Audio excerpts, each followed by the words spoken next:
वर्तमानमा बदलिँदो जनचाहनाको पनि कदर गरी राज्य शक्तिको स्रोत जनता नै हुन् भन्ने मन्जुरी सदैव स्थापित हुनु पर्दछ।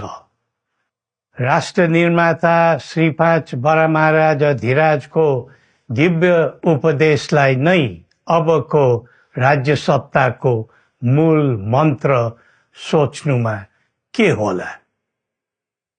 सन्तुलित कूटनैतिक सम्बन्ध र आत्मनिर्भर नेपालको परिकल्पना नै पृथ्वी पथको मूल सार हो। यही नै राजनीतिको मूलधार हुनु पर्ने हो।